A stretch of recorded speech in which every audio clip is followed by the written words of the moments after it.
Most importantly उनकी party को ही तोड़ने का काम भारतीय जनता पार्टी करेगी, क्योंकि उनको याद रहना चाहिए उनको बहुमत से कम सीट मिली है। वो कोशिश करेगी हर ऐसी पार्टी को तोड़ने की जहां पे उनको बहुमत अपने आप मिल सके।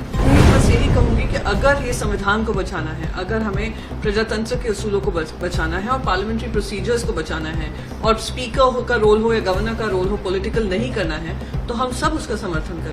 नमस्कार, आप देख रहे हैं LR न्यूज। मैं हूं आपके साथ पलक शर्मा। आइए नजर डालते हैं खबर की ओर। लोकसभा अध्यक्ष चुनाव पर शिवसेना नेता प्रियंका चतुर्वेदी कहती हैं, आपने देखा है कि कैसे भाजपा ने अध्यक्ष पद और राज्यपाल पद का दुरुपयोग करके अपने ही गठबंधन सहयोगियों को तोड़ने की कोशिश की है। जब शिवसेना और भाजपा अलग हुए थे और हमने सरकार बनाई थी तो कैसे उन्होंने धोखाधड़ी और धनबल से पार्टी को तोड़ा। इसके साथ ही सुप्रीम कोर्ट ने औपचारिक जिम्मेदारी दी थी कि इन लोगों को अयोग्य घोषित किया जाना चाहिए। इस पर यहाँ अध्यक्ष ने अपने संवैधानिक पद के लिए कम और भाजपा के लिए अपने पद का अधिक निर्वहन करते हुए किसी को भी अयोग्य घोषित नहीं किया। भी पार्टियां फूट सकती है आने वाले समय में, इसे किस तरह से देखते क्या कहेंगे? बिल्कुल 100% वो जो कह रहे हैं सही बात है।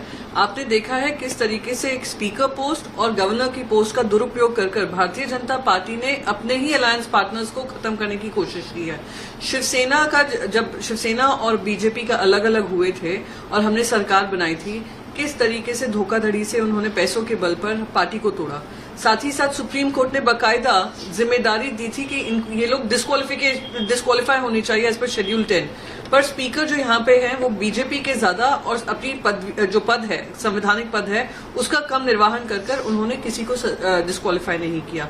तो यही होगा असेंबली का जो हमने देखा है वही पार्लियामेंट में होगा। पार्लियामेंट में भी जैसे ही शिवसेना में फूट पड़ी थी, सबसे पहले उनको आधिकारिक तौर से जो दिया गया था स्पीकर का बयान, वो दिखाता है कि speaker has now become a political post और वो बार्गेनिंग पोस्ट बनता है। तो अगर इसके बारे में उन्होंने संज्ञान नहीं लिया, अगर टीडीपी हो या जेडीयू हो, अगर ये लोग इस पे आगे आकर ये नहीं मांगते हैं कि हमें ये स्पीकर पोस्ट दी जाए, तो कहीं ना कहीं ये संविधान के खिलाफ होगा, प्रजातंत्र के उसूलों के खिलाफ तो है ही, पर मोस्ट इम्पोर्टेंटली उनकी पार्टी को ही तोड़ने का काम भारतीय जनता पार्टी करेगी, क्योंकि उनको याद रहना चाहिए उनको बहुमत से कम सीट मिली है। वो कोशिश करेगी हर ऐसी पार्टी को तोड़ने की जहां पे उनको बहुमत अपने आप मिल सके।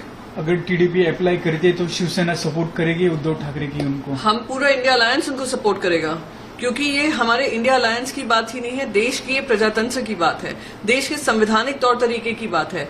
जो भारतीय जनता पार्टी संवैधानिक तौर तरीकों को एक तरफ रखकर, शेड्यूल 10 हो, एंटी डिफेक्शन लॉ हो, बाकी सारे इलेक्शन कमीशन हो, सब चीज को एक तरफ कर अपनी मनमानी कर रही थी, उसी के खिलाफ जनता ने आज आपको बहुमत से दूर रखा है। तो मैं बस यही कहूंगी कि अगर ये संविधान को बचाना है, अगर हमें प्रजातंत्र के उसूलों को बचाना है और पार्लियामेंट्री प्रोसीजर्स को बचाना है और स्पीकर का रोल हो या गवर्नर का रोल हो पॉलिटिकल नहीं करना है, तो हम सब उसका समर्थन करेंगे।